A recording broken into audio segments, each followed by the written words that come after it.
The last porch light. When I was a kid growing up in East Texas, we had this house down the block.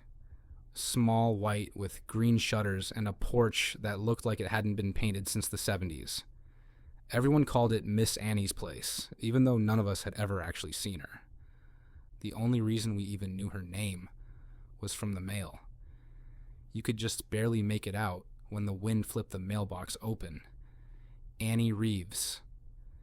Miss Annie was, apparently, very old. No family, no visitors, no deliveries. And yet every night, every single night, the porch light came on. It wasn't one of those automatic sensors. You could see the switch through the front window. Someone had to flip it. And it never failed. 7:30 p.m. in the summer. 5 o'clock sharp in winter. Always. When I got older and moved back after college, the house hadn't changed. Same peeling paint, same drooping porch swing, same porch light. But Miss Annie had passed. 2 years before I came back. I asked around. The old guy who runs the post office said it was a heart thing. Quiet. Peaceful. No funeral.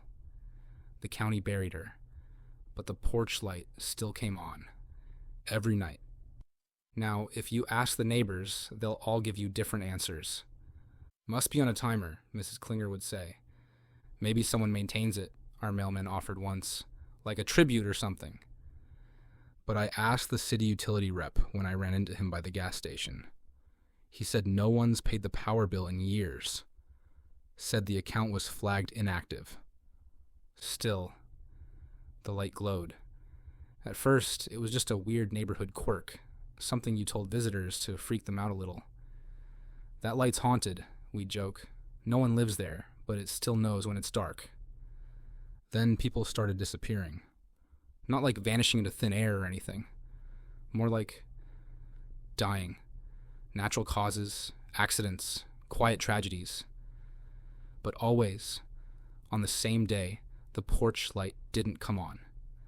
The first time, it was this guy Steve, who jogged every morning like it was religion. Had a heart attack on his porch while tying his shoes. Porch light didn't come on the night before. A few weeks later, Mrs. Klinger fell down the stairs. She was 84, but she was spry as hell. Still drove. Still mowed her own lawn. Again, porch light had stayed dark. I started noticing the pattern, started keeping track. I took photos, kept a little log in my phone. Lit. Everyone's fine. Dark equals someone's gone. It didn't happen every night. But every time the bulb stayed dark, by morning, a death notice was spreading. I told my friend Marcus about it. He laughed. Dude, you're just linking stuff, 'cause you want it to mean something. Okay, I said. Come by tomorrow night. Let's watch it together. We sat in my truck across the street. 6-pack between us, headlights off. 6:59. Nothing. 7 o'clock. Still dark. At 7:04, Marcus said, See? Just a busted bulb, man. At 7:06, my phone buzzed. Group chat. Did y'all hear about Caleb? Died in a car wreck an hour ago. I showed Marcus the screen. He didn't say anything for a long time.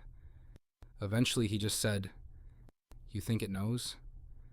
That's the thing. I don't think the light causes anything. I think it reacts. Like it's connected to something else. Something underneath the surface of things. After that, I started watching it every night. Some nights, it would flicker before it lit. Other nights, it came on strong. But the worst was when it stayed dark and the whole street seemed to hold its breath. I thought about replacing the bulb, about breaking the fixture, but I couldn't bring myself to do it. Because part of me thought, maybe if it doesn't turn on, it's not the bulb's fault. Maybe it's warning us. Last week I stayed up late writing in the kitchen. Around 2 a.m. I looked out the window. The light was still on. I remember thinking, good, everyone's okay. I went to bed, woke up the next morning to sirens. An ambulance parked in front of my place. They carried out my neighbor, old Mr. Redmond. Heart failure in his sleep. I was confused. The light had been on all night. So that night, I checked again. And this time, I watched it carefully. 7 p.m. It blinked on, then off, then on, then nothing. Stayed dark, and suddenly I understood. It didn't fail. It was trying to stay lit. It was fighting it. Something had changed. Now I keep a lantern by the window, just in case. When the porch light doesn't come on, I light mine.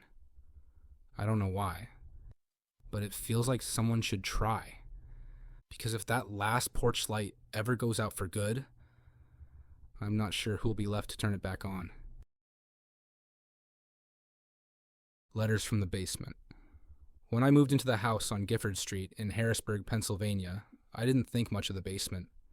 Just a concrete cube under the stairs, low ceiling, single light bulb with a string. It smelled like damp cardboard and regret. The first letter showed up on my third day there. No envelope, folded twice, sitting inside my mailbox between a pizza flyer and some overdue bill from the previous tenant. The handwriting was messy, big, looping, like a kid's. It started mid-sentence. I think Mom still hears me, but she won't come down anymore. It's okay. The dog stays with me now. He doesn't bark at the hole anymore. That was it. No name, no address, just those lines.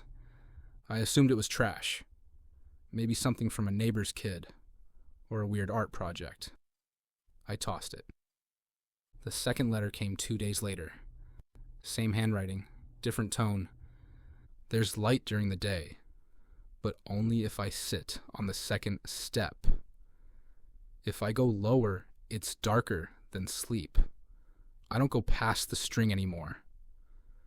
Now I was curious. I asked the landlord if there was a history to the house. He said no, just a few tenants in and out. Said basements get spooky this time of year. Probably drafty. I didn't tell him about the letters. I started checking the mailbox daily. Sure enough, like clockwork, a new one would appear every couple of days. I hear them upstairs. They don't know I'm still here. I tap sometimes, just to see. I kept them in a drawer. There were 11 by the end of the month. None addressed to anyone. None signed. Then I found the 12th one inside the house, tucked under the basement door.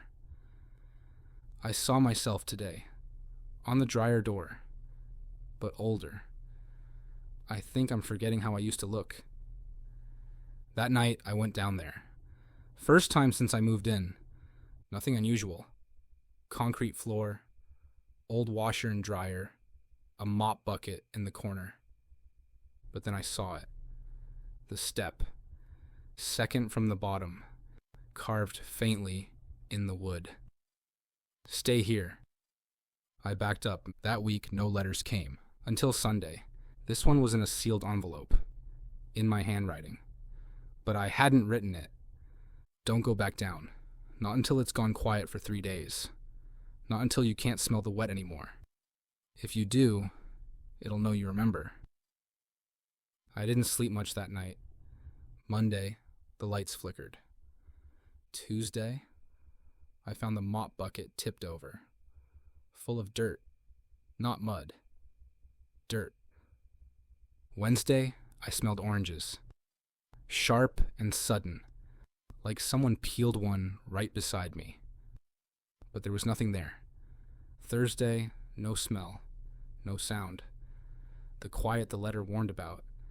Friday, another envelope, on my kitchen table. You're getting too close. I checked the locks, the windows, everything still sealed. I called in sick. Spent the whole day trying to figure out where the letters came from. No cameras on the mailbox. No fingerprints on the paper. Saturday night, I dreamed of stairs and blinking lights and a voice asking, "What did you forget?" I woke up with a letter clutched in my hand. Just one word. Soon. I planned to move out. Called a realtor Sunday morning. She said she'd be by on Wednesday to start the process. Sunday evening, I opened the basement door one last time, just to look, and there it was, an envelope on the second step. I picked it up, opened it with shaking hands. Inside, in the same looping handwriting, "I remember you now. You never wrote back, but that's okay. You're finally here." Snow still falls in room 209. I took the job because I was broke and desperate. That's how I ended up working maintenance at a half-demolished hotel in Colorado Springs. The Grand Crescent used to be a luxury place back in the 50s. Shut down in the 90s after a fire gutted one of the wings. The new owners were slowly turning it into condos, one floor at a time. I was mostly there to patch drywall, help the contractors, deal with rats. It was dull work, but quiet. Peaceful even. Until January 12th. That morning, the foreman, Mitch, pulled me aside. "Don't go into 209 today," he said, not looking up from his clipboard. "Why?" Just, don't. Of course, I went in. Room 209 was on the second floor, south wing. The part of the hotel that hadn't been touched yet. All dust and faded carpet. I had to jimmy the door a little because it was warped from age. The second it creaked open, I felt it. Cold. Not winter draft cold. Not broken thermostat cold. Bone deep cold. Like walking into a freezer that had been sealed shut for years. And snow. No joke. There was snow on the floor. Thin layer. Just dusted. Like the first hour of a blizzard. And it was still falling. Right there, in the middle of the room. Drifting down, slow and quiet. I looked up. The ceiling was intact. No holes, windows sealed, no wind. But it was snowing. There was a queen-size bed in the middle of the room, sheets yellowed and thin. And standing just to the left of it, her back to me, was a woman. White dress, wet, clinging to her frame. Veil half hanging off her head. Her hair was plastered to her shoulders, like she'd just come in from the storm. I froze. "Ma'am," I said. She didn't move. I stepped back, gently pulled the door shut, and went straight back downstairs. Mitch didn't ask. Just gave me a look like, "Now you know." Later that day, I asked around. None of the crew would talk about it, but one of the older electricians, George, finally caved. "Happens every year," he said. Same date, January 12th. Since before my time. Snow starts falling in 209, and she shows up. "Who is she?" He just shrugged. "Someone who never left." I didn't sleep well that night. The next year I wasn't working there anymore, but I still lived in town. On a whim, I drove past the Crescent. It was still under renovation, but slower now. Budget issues. I parked across the street at a diner and waited. At exactly 10:17 a.m., snow began to fall in the corner window of room 209. You could see it from outside, like a snow globe. And for just a second, a figure moved behind the curtain. I came back the next year, and the one after that. Always the same, light snowfall. Same room, same silhouette. I stopped telling people. Most didn't believe me, said I was making it up. But a few nodded, like they'd heard of it before. Like it was something you weren't supposed to talk about. 5 years in, I finally looked up the hotel's history. Found a microfilm article from 1963. Bride disappears day before wedding. Last seen entering the Grand Crescent. Never found. Fiancé swore she was in room 209, but hotel staff said the room had been empty all week. Her name was Elaine Mitchell. Every January 12th, snow falls in room 209, and a woman in a soaked white dress waits. One year, I tried to get closer. I snuck in after the site had closed for the day, climbed the stairwell, picked the lock. Snow crunched under my boots as I stepped in. She was there again, back to me, always back to me. I whispered her name. Elaine. Her head tilted slightly. And I swear, just before the room went black, I heard her whisper back. I waited. I woke up in the hallway. No one believed me. I don't go back anymore. But every January 12th, I check the weather. If snow's in the forecast for Colorado Springs, I don't sleep, because I know it won't all be falling outside. The radio only plays at midnight. I found the radio at a garage sale just outside Millinocket, Maine. Old thing, wood casing, scratched knobs, AM only. $5. Thought it'd look cool on the shelf at my uncle's cabin. The cabin's way up in the hills. Closest neighbors are a 15-minute drive. No Wi-Fi, no cell service unless you hike halfway up the ridge. I go there when I need to disappear for a bit. That week I was supposed to be working on edits for a client, but the power kept flickering. So I lit a fire, cracked a beer, and turned on the radio. Static. As expected. Until midnight. Exactly midnight. I was staring into the flames when it crackled on. "You shouldn't leave the door open that long," a voice said. It was my dad. Not just a voice that sounded like him. It was his voice. His exact tone, the little clipped way he used to say, "shouldn't." He'd been gone 5 years. I stared at the radio. Didn't touch it. The voice continued. "You're letting the heat out. Close it behind you." Then static again. I didn't sleep that night. Next day, I told myself it was a dream. Maybe I dozed off. Maybe it was a memory triggered by the fire and the quiet. But the next night, I waited. At midnight, the radio came alive. "How many eggs?" "Just 3. "I'll scramble 'em. You want toast?" "Nah." My mom and me. I recognized it instantly. A conversation from years ago, maybe middle school. Saturday morning kitchen chatter. Nothing special. Except I never recorded it. No tapes, no video, just memory. And somehow, the radio was playing it back. Every night, it continued. Always at midnight. A different memory. Sometimes long, sometimes just a snippet. The weirdest part? I couldn't always place them. Some felt familiar. Others were like overhearing a version of my life I almost remembered, but not quite. Then came the night I heard Ellie. She was my sister. Died in a car crash when I was 17. I hadn't heard her voice in over a decade, but there she was. You ever think clouds are just ghosts looking for their shadows? I cried. I didn't even remember that moment until I heard it. Then it came flooding back. Us lying on the dock, staring up at the sky.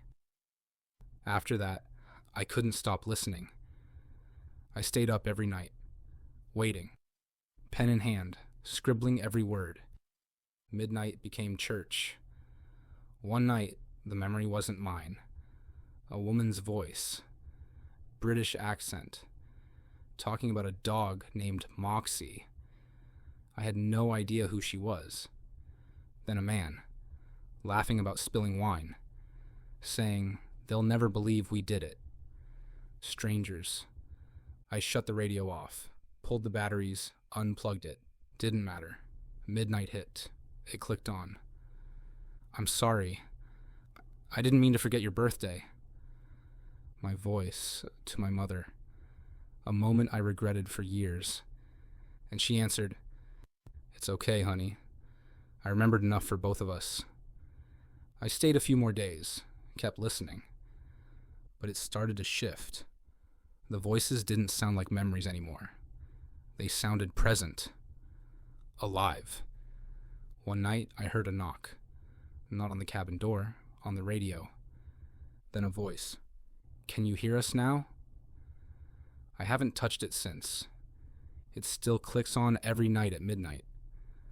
Sometimes I sit and listen from across the room. Sometimes I hide it in a cabinet, under blankets, but I can always hear it. I brought it back with me. Couldn't leave it behind. And now, even in my apartment in Portland, it plays. Different voices. Some I know. Some I wish I didn't. One step too late. I wasn't trying to summit anything dangerous, just a long solo hike in Oregon's Cascade Range. I needed to get off the grid for a few days. No phone, no noise, just boots, trail mix, and the smell of pine.